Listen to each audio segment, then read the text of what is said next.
बिस्मिल्लाहिर्रहमानिर्रहीम। अस्सलाम वालेकुम स्टूडेंट्स, मैं उम्मीद करता हूँ कि आप सब खैरियत से होंगे। डियर स्टूडेंट्स, आज के इस क्लास में हम बहुत ज़्यादा इम्पोर्टेंट टॉपिक को लाए हैं और आज इस क्लास में हम बात करते हैं periods of the English literature. असल में मसला ये है कि कोई भी लिटरेरी पर्सन या लिटरेरी स्टूडेंट्स जब वो बिगनिंग में हो और या बिगनर स्टूडेंट्स हो और जब वो पीरियड्स को स्टडी करते तो उसको बिल्कुल समझ ही नहीं आ रहा। तो इंशाल्लाह आज की इस क्लास में आपका ये मसला बिल्कुल ख़त्म हो जाएगी जब आप इस लेक्चर को एंड तक देखें। बेटा इसको हम सिस्टमेटिकली और हम इसके वो जो सब एरास है सब कुछ हम इंशाल्लाह डिटेल में मैं आपको समझाऊंगा। तो बेटा शुरू करते हैं पीरियड्स ऑफ इंग्लिश लिटरेचर। तो बेटा सबसे पहले हमारे पास जो पीरियड आता है उसका नाम है द ओल्ड इंग्लिश पीरियड।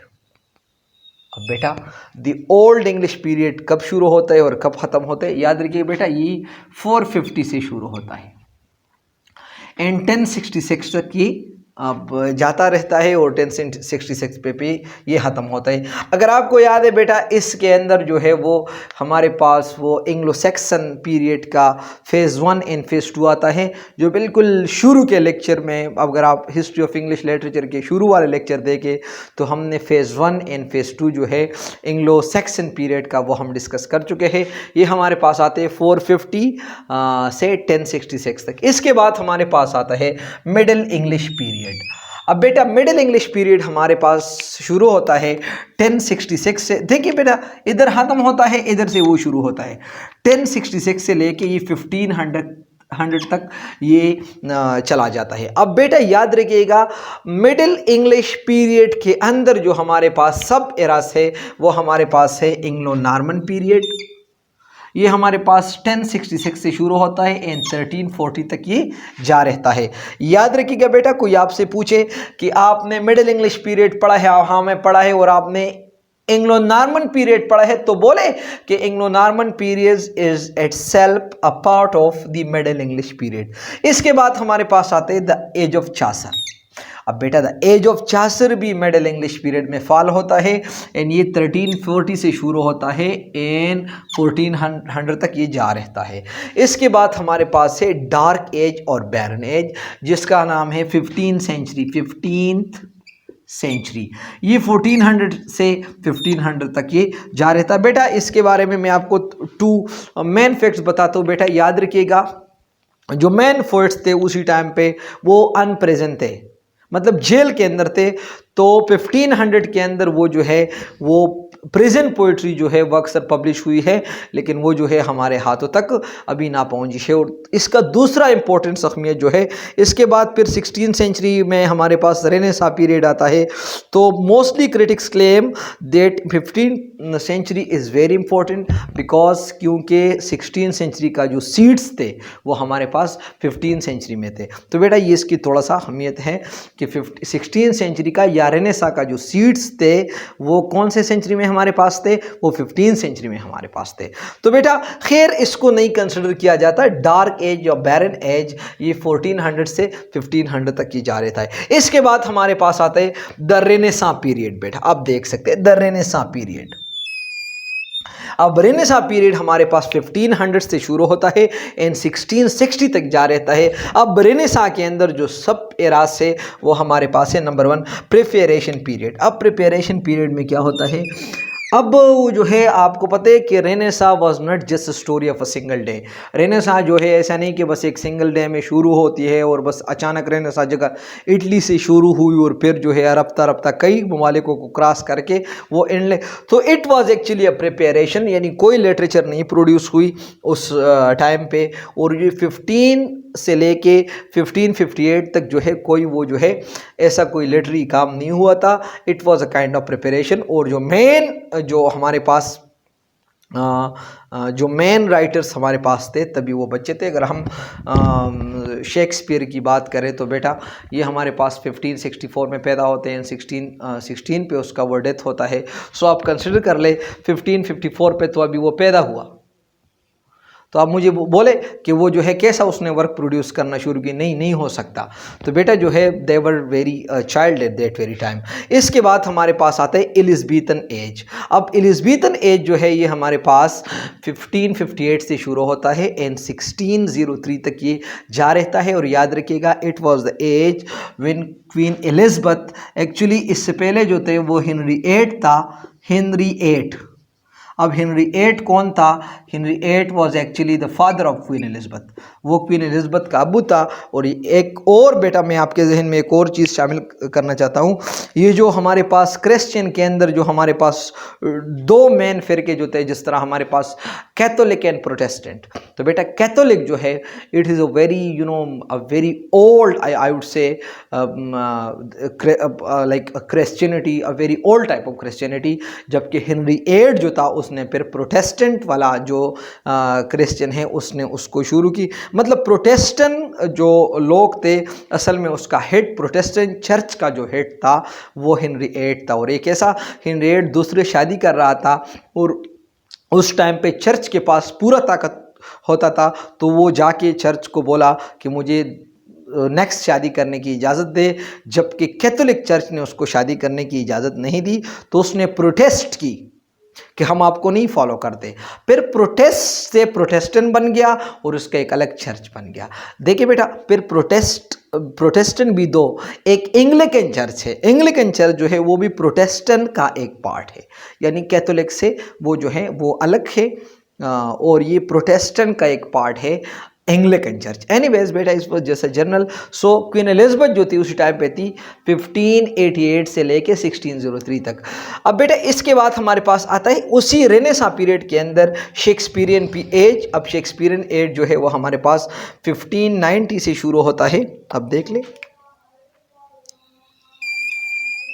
इन 1616 तक ये जा रहता है। इसके बाद हमारे पास आता है जैकोबियन एज। अब बेटा याद रखिए कि जैकोबियन को आप जहन में रखिए, James the first, James the first को आप जेम्स द फर्स्ट का एज है एंड ये 1603 से शुरू होता है एंड 1625 तक ये जा रहता है। इसके बाद हमारे पास आते हैं कैरोलियन एज। अब बेटा कैरोलियन एज भी रेनेसां पीरियड के अंदर है एंड कैरोलियन के साथ आप एक चीज़ को नाम चार्ल्स द फर्स्ट। तो ये 1625 से शुरू होता है एंड 1649 तक जा रहता है। इसके बाद जो है हमारे पास एक अलग एज जो कि रेनेसां पीरियड के अंदर, वो कॉमनवेल्थ एज। अब कॉमनवेल्थ जो है आपने ओलिवर क्रॉमवेल का नाम सुना होगा। उसने वो जो है पार्लियामेंटेरियन से वो पार्लियामेंटेरियन के साथ वो जो था, और उसने एक अलग फौज भी, अ न्यू मॉडल आर्मी के नाम से उसने एक आर्मी भी तैयार की। और उसने वो जो किंग के साथ जो कैवेलियर नामी जो लोग थे उससे अगेंस्ट उसने वो मतलब उसने चार्ल्स फर्स्ट को निकाला और उसने जो है पूरे इंग्लैंड को पूरे तकरीबन जो है 11 साल जो है वो कॉमनवेल्थ के अंडर रहा 1649 से लेके 1663। और ये वही एक आम आदमी था पार्लियामेंटेरियन से, और उसने जो है एक न्यू मॉडल आर्मी तैयार की और उस वो के चार्ल्स द फर्स्ट के अगेंस्ट। ठीक है बेटा, तो ये हमारे पास यानी 1 2 3 4 5 ये 5 सब एजेस जो है ये, बल्कि 6 एलिज़ाबेथन एज ये रेनेसां पीरियड के अंदर है। इसके बाद हमारे पास आते हैं न्यू क्लासिकल एज। अब बेटा न्यू क्लासिकल, अब देखिए ये NEO है न्यू क्लासिकल, इसको आप सूडो क्लासिकल भी कह सकते हैं। ये वो लोग थे जिसने क्लासिकल्स को वो फॉलो की। Who were classicals were actually Greco-Romans log and they were Aristotle's, all those यानी Plato's, they followed them. Okay तो अब जो हमारे पास क्लासिकल एज है ये 1660 से शुरू होता है 1785 तक जा रहता है। अब इसके अंदर चंद पीरियड है। क्लासिकल रेस्टोरेशन पीरियड, इधर जो है वो थ्रोन रिस्टोर हुई चार्ल्स सेकंड को, फिर जो है पार्लियामेंटेरियन ने एक एक्ट पास की वो जो है और एक्ट ऑफ ऑब्लिवियन के नाम से, और उसको फिर मौका दी कि आप किंग बन जाए 1660 से लेके 1700 तक। इसके बाद हमारे पास आते हैं द एज ऑफ पोप। अब इसको हम अगस्टन एज भी, द एज ऑफ पोप का दूसरा नाम है अगस्टन एज। ये हमारे पास 1700 से शुरू होता है एंड 1745 तक जा रहता है। इसके बाद हमारे पास आता है द एज ऑफ सेंस, इसको आप the age of new sense के नाम से भी आप याद कर सकते हैं। और इसका वो जो दूसरा ज़बरदस्त नाम है वो है the age of Doctor Samuel Johnson. ये हमारे पास 1745 से शुरू होता है एंड 1798 तक जा रहता है। बेटा इसके बाद हमारे पास है दी रोमांटिक एज। अब बेटा याद रखिएगा, रोमांटिक एज वाहिद एक ऐसा एज है कि वो बस शुरू हुआ और ख़त्म हुआ, इसका कोई सीड नहीं रहा। वो हमारे पास 1798 से शुरू होता है। आपको इस बात का इल्म है कि उसी टाइम पे William Wordsworth and ST college ने एक पब्लिकेशन वो जो है प्रोड्यूस की जिसका नाम था लिरिकल बैलेड, जिसके अंदर बेटा याद रखिए टोटल 24 पोएम्स इसके अंदर थे। इसमें से 19 विलियम वर्ड्सवर्थ के थे और जो है हमारे पास 4 पोएम्स जो थे वो एसटी कॉलेज के थे। और ठीक 2 साल बाद विलियम वर्ड्सवर्थ ने preface to the Lyrical Ballad publish की। इसके बाद जो हमारे पास नेक्स्ट एरा आता है वो इसका नाम है द विक्टोरियन एज। अब बेटा याद रखिएगा, विक्टोरियन एज हमारे पास 1832 से शुरू होता है एंड 1901 तक जा रहता है। इसके अंदर जो हमारे पास वो 2 एजेस सब आता है। पहले का नाम था फ्री रेफिलिएटीज़। अब प्री रेफिलिएटीज़ जो है ये हमारे पास 1884 से शुरू 48 से शुरू होता है 1860 तक। और फिर जो है लास्ट एम हमारे पास द डिसेंडर पीरियड और you can say the descender age, ये हमारे पास 1880 से शुरू होता है इन 1901 तक ये जा रहता है। बेटा एक और चीज़ भी, विक्टोरियन एज को आप द एज ऑफ कॉम्प्रोमाइज़ भी कह सकते हैं, क्योंकि वहाँ पर कंप्रोमाइज़ यानी बहुत ज़्यादा जो है वो होता है, यानी वहाँ पर बड़ा कंप्रोमाइज़ वाला feeling and nostalgic feelings were there. Anyways बेटा ये तो हम इंशाल्लाह नेक्स्ट लेक्चर्स के में हम इस सारी चीज़ों के ऊपर हम बात करेंगे। इसके बाद हमारे पास आते हैं द मॉडर्न पीरियड। अब बेटा द मॉडर्न पीरियड जो है ये हमारे पास 1901 से शुरू होता है 1939 तक एंड इसके बाद हमारे पास जो लास्ट एज है द पोस्ट मॉडर्न पीरियड जो कि हमारे पास 1939 से शुरू होता है एंड स्टिल ये कंटिन्यू है।